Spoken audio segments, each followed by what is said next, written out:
Nike CEO announces Caitlin Clark update amid major offseason news. Caitlin Clark just pulled off the kind of offseason that belongs in a documentary, not a calendar. On one side, you have Nike CEO Elliott Hill casually dropping the update everyone begged for.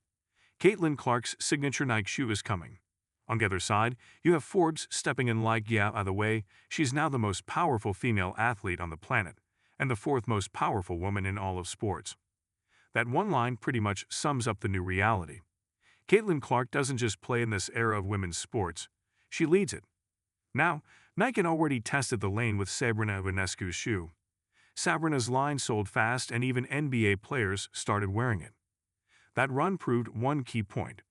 People buy women's signature basketball shoes when brands actually make them and push them. Clark now steps into that same lane with an even bigger spotlight. In January 2025, Nike CEO Elliott Hill sat down with Fortune and gave fans the confirmation they wanted. He said Caitlin Clark already worked at Nike's headquarters on her own signature shoe and even on her personal logo. This moment didn't pop out of nowhere. In April 2024, Clark signed an 8-year, $28 million deal with Nike. That number makes her the highest-paid women's basketball endorser ever. Hill also explained how Nike built dedicated teams for the women's game. Those groups now unlock new product ideas and fresh ways to grow basketball. He talked about tremendous momentum in women's sports and clearly sees Clark as one of the engines behind it. Waiting for her own model, Clark has been hooping in Kobe Bryant Nikes, especially Special Player Edition Kobe Protege pairs. And with every game she plays, the anticipation builds. The moment she finally steps onto the court in a shoe with her own logo will feel like the payoff to a long, slow-burning teaser. We still don't have a release date. Nike keeps that part quiet. No official timetable. No leaked launch poster. Nothing. What we do know feels important, though. Clark has a real say in how the shoe looks and feels. She visits Nike, gives feedback, and shapes the design so it actually matches her style and personality. That kind of input mirrors how Nike built lines for stars like Kobe and LeBron. It shows respect. Industry chatter suggests the shoe might drop in late 2025 or 2026, and fans already talk about it like a future grail. When Nike finally rolls it out, expect a massive campaign built around her story, from Iowa to Indiana. Expect message lines about belief, range, confidence, and little girls in packed gyms pulling up from the logo. Why Forbes calls Caitlin Clark the most powerful female athlete. In October 2025, Forbes dropped its first ever most powerful women in sports list. Caitlin Clark landed at No. 4 overall. Only Gail Benson, Amy Howe, and Evie Montaigne ranked higher. All three run major sports or betting empires. Clark stands as the top athlete on the list.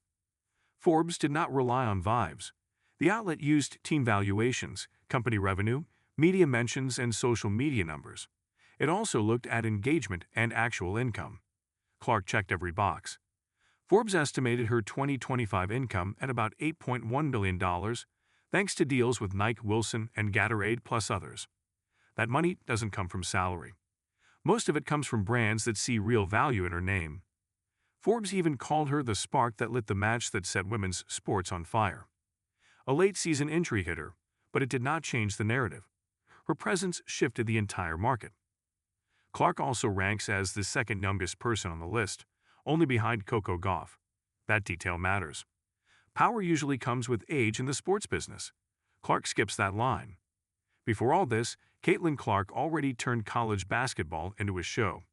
She returned to Iowa for her senior season, smashed the NCAA division at all-time scoring record, and dragged the Hawkeyes back to the national title game. She picked up basically every award that existed. In April 2024, the Indiana Fever made the easiest call in the draft room. They took Clark with the No. 1 pick. From there, she wasted zero time. Clark started all 40 games as a rookie. She averaged 19.2 points and 8.4 assists per game. She broke the WNBA single-season assists record with 337 dimes, passing Alyssa Thomas' mark of 316. She scored 769 total points and nailed 122 threes, setting rookie records in both categories. Caitlin even chased the overall league record for made threes in a season. She stacked history nights too. Clark recorded the first 2 triple-doubles ever by a WNBA rookie, including a wild 19-12-13 line against New York. In another game, she dropped a league record 19 assists. She also became the first rookie to post a 30-point, 10-assist game. Most importantly, the Fever actually won. Indiana jumped from 13 to 27 to 20 to 20 and made the playoffs for the first time since 2016. Clark ran the show next to Aaliyah Boston and Kelsey Mitchell and turned a struggling franchise into must-watch TV. Now zoom out from the court.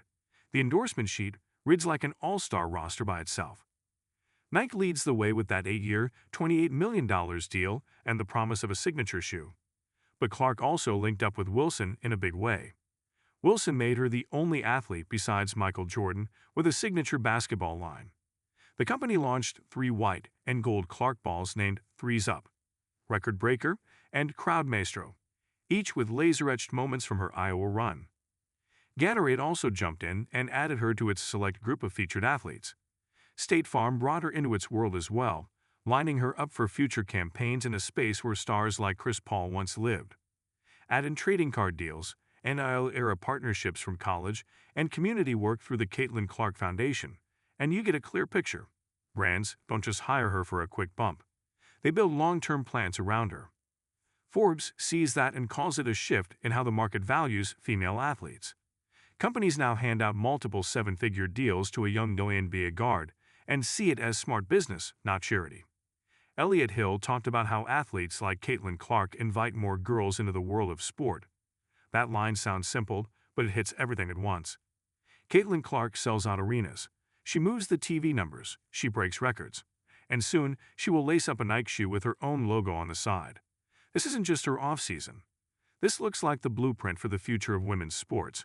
And right now, Caitlin Clark holds the pen.